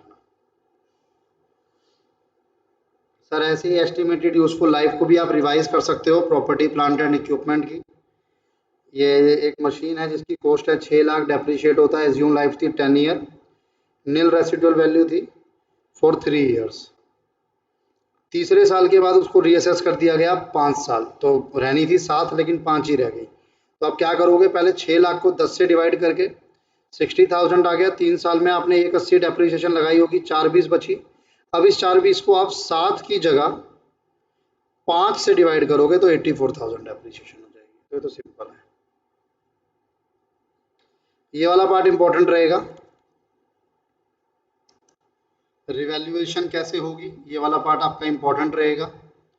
Revaluation of property plant and equipment, देखो और ध्यान से देखना बिल्कुल। रिवैल्यूएशन आपको मैंने बताया हुआ है क्या होता है, बहुत आपने पढ़ा, पार्टनरशिप में काफ़ी पढ़ा। रिवैल्यूएशन मतलब इंक्रीज या डिक्रीज।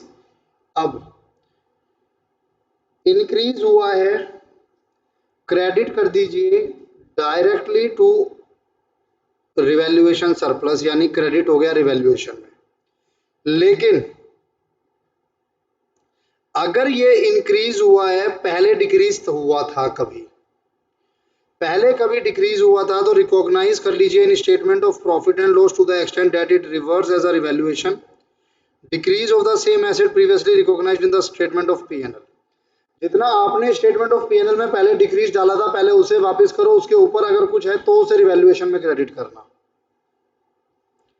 डिक्रीज हुआ तो चार्ज कर दीजिए स्टेटमेंट ऑफ P&L में। लेकिन अगर पहले इंक्रीज हुआ था उसके बाद डिक्रीज हुआ है, तो जब पहले इंक्रीज हुआ होगा तो आपने रिवैल्यूएशन सरप्लस में डाला होगा, तो पहले रिवैल्यूएशन सरप्लस को कम कीजिए, उसके बाद आप P&L में चार्ज कीजिएगा।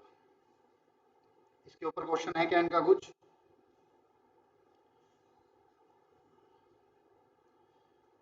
ये तो कुछ खास क्वेश्चन नहीं है, मैं इसके ऊपर क्वेश्चन डिस्कस करता हूँ आप लोगों के साथ, ठीक है जी। आओ जरा, revaluation of asset, case number A, if increase by ₹10,000। देखो आपने इंक्रीज किया 10,000। अब मेरा सवाल ये है कि क्या ये फर्स्ट टाइम इंक्रीज है, यानी पहली बार रिवैल्यूएशन हुआ उसी में इंक्रीज हो गया? The answer is yes. तो आप जो एंट्री करोगे, आप एंट्री करोगे एसेट आपका इंक्रीज हो गया, तो asset account debit to revaluation surplus. P&L नहीं आया, सीधा रिवैल्यूएशन सरप्लस में चला गया। लेकिन अगर ये फर्स्ट टाइम नहीं था, मैं कहता हूं ये सेकंड टाइम था, तो आपका सवाल होना चाहिए सर फर्स्ट टाइम क्या हुआ था फिर? तो मैं कहता हूं सर फर्स्ट टाइम पहले क्या हुआ था ना, डिक्रीज हुआ था। अच्छा जी, कितने से डिक्रीज हुआ था? तो आप कहोगे सर डिक्रीज हुआ था बाय ₹6,000। सर जब डिक्रीज हुआ होगा तो आपने क्या एंट्री की होगी? ऐसे डिक्रीज हुआ था तो आपने एंट्री की होगी P&L account debit to asset, ये एंट्री आपने की होगी जब डिक्रीज हुआ होगा। इनिशियली डिक्रीज हुआ था फर्स्ट टाइम, अब सेकंड टाइम में क्या हुआ, ये तो आपका फर्स्ट टाइम हो गया। अब सेकंड टाइम में क्या हुआ, सेकंड टाइम में इंक्रीज कर गया, वही सेम इंक्रीज बाय 10,000।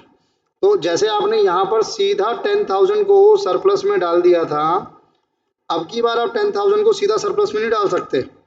पहले जो आपने डेबिट किया हुआ है पीएनएल उसको रिवर्स करो to PNL account 6,000। Asset increase हो गया है, मैं उसको मना नहीं कर रहा, एसेट अकाउंट आपका डेबिट हो गया 10,000 से, वो मैं मान गया।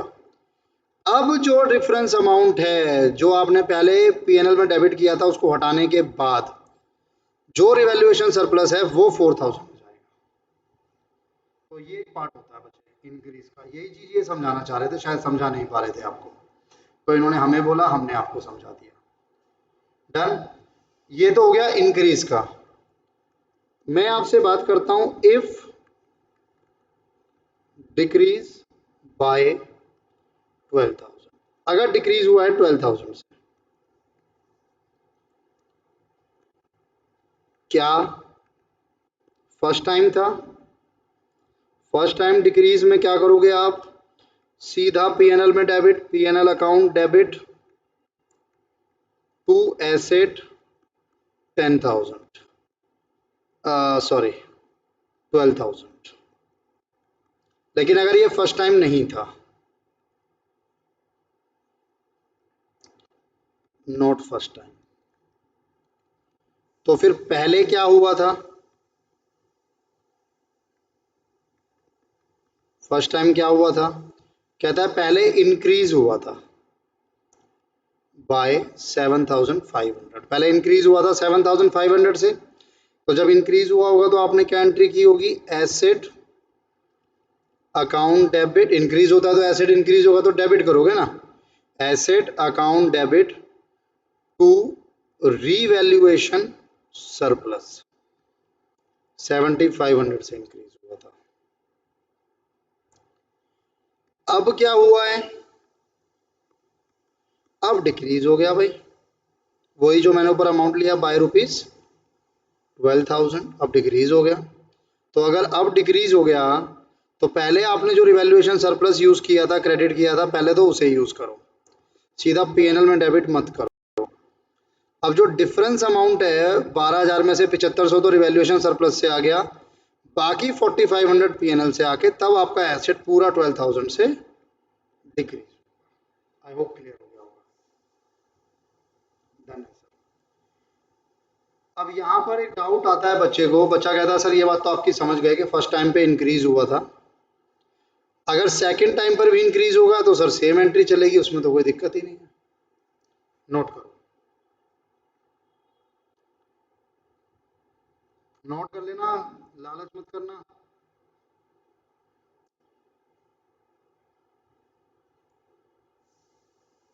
Pose and note,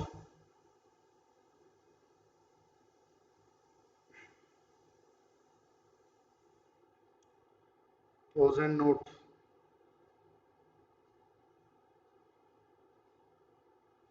pose and note.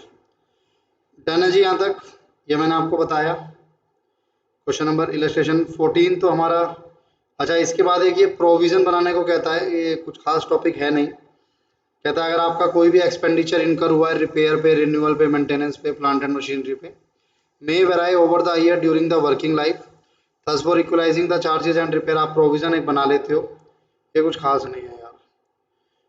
Balance दिया हुआ है आपको एक प्रोविजन में 11,50,000, एक्चुअल रिपेयर जो चार्ज हुए अगले 2 साल में वो ये थे, कंपनी ने एक एनुअल प्रोविजन बनाते हैं 4 लाख। आपको प्रोविजन फॉर रिपेयर आपका लाइबिलिटी होता है, इसलिए हमेशा स्टार्ट होता है क्रेडिट साइड से। ये ओपनिंग बैलेंस था, 4 लाख इस साल बनाया, 750 आपका चार्ज हो गया प्रोविजन से, बचा बैलेंस 1150, फिर अगले साल फिर आपने 4 बनाया लेकिन उसमें से इतना चार्ज हो गया, बचा ये आपका चैप्टर था। 2 कंसेप्ट मेरे रह रहे हैं आपके साथ, उनको और देखते हैं, आइए, या देख ही लेते हैं, खत्म करते हैं फिर आगे का देखेंगे, लेकिन उनमें टाइम लगेगा। एक काम करते हैं सर, आज का लेक्चर यहीं रोकते हैं, क्योंकि फिर ज़्यादा जल्दीबाजी की कराने की कोशिश करूंगा तो मज़ा नहीं आएगा। नेक्स्ट लेक्चर में हम लोग डेप्रिसिएशन चैप्टर, जो कि ऑलमोस्ट कंप्लीट हो चुका है, आधा घंटा मुश्किल से लगेगा इसमें। इसको कंप्लीट करने के बाद हम लोग अपना न्यू चैप्टर, एक कोई छोटा टॉपिक स्टार्ट कर लेंगे ताकि ये भी कंप्लीट हो जाए और हमारा नेक्स्ट चैप्टर भी कंप्लीट हो जाएगा। एक टॉपिक होगा हमारे पास सेल ऑफ अप्रूवल बेसिस।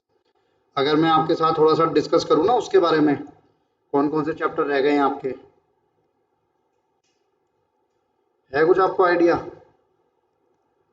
देखो, ये चैप्टर 1 चैप्टर 2 ये हम लोग कर चुके हैं। चैप्टर 3 बीआरएस हो गया, इन्वेंट्री हो गया, डेप्रिसिएशन हो जाएगा। स्पेशल ट्रांजैक्शन में बिल ऑफ एक्सचेंज हो चुका है। और ये 3 रह रहे हैं हमारे, सेल ऑफ गुड्स, कंसाइनमेंट और average. Basically sale of good आप मान के चलो एक क्लास का है, नेक्स्ट क्लास में मैं इसी को ही खत्म करूंगा शायद। कंसाइनमेंट 2 क्लास का है, वरना एवरेज, ड्यू डेट और अकाउंट करंट भी एक एक क्लास का है। तो एक एक 2 तो 4 5 6 क्लास लगा लो ज़्यादा से ज़्यादा। इसके बाद आप फाइनल अकाउंट्स हम कर चुके हैं, पार्टनरशिप कर चुके हो, एनपीओ कर चुके हो। सिर्फ कंपनी रह जाएगा, और कंपनी में ना मोस्टली डिवेंचर्स नहीं है तो ज़्यादा इसमें लगेगा नहीं। 6 लेक्चर मैक्सिमम मैं इसमें लगाऊंगा, ज़्यादा नहीं। तो 10 से 12 लेक्चर और लगेंगे आपके पास, वही जो मैंने आपको बोला था शुरू में कि 45 टू 50 लेक्चर्स आपके लगेंगे और ये कंप्लीट हो जाएगा। तो 10 से 12 लेक्चर हमारे और रह रहे हैं। मोस्टली मैं कंप्लीट करा चुका हूँ आप लोगों को, मैं इसलिए बता रहा हूँ आपको कि आप रिवाइज करो अगर नहीं करना शुरू किया तो। ठीक है बच्चे, आज के लिए इतना ही, मिलता हूँ अपने नेक्स्ट लेक्चर में। रिवाइज करके रखिएगा। Thank you very much. और अगर मन करे तो इनको पहले कर लीजिएगा क्योंकि इनमें कुछ खास आएगा नहीं। अब डिस्कस करूं कितने हैं ये? मुझे बड़ा मजा आता है सर एमसीक्यू डिस्कस करने में ना। डिस्कस करते हैं sir. Original cost 12,60,000, salvage value 0, useful life 6 साल, depreciation for first year under sum of year digit method. अब कीजिएगा सर इसको, मजा आएगा आपको ना, मैं आपका मजा खराब नहीं करना चाहता। सम ऑफ ईयर डिजिट मेथड आएगा, प्रोडक्शन मेथड आएगा, ये 2-4 क्वेश्चन आएंगे, इनको कीजिएगा। नेक्स्ट लेक्चर में मिलता हूँ आपसे। Bye bye bye bye bye bye.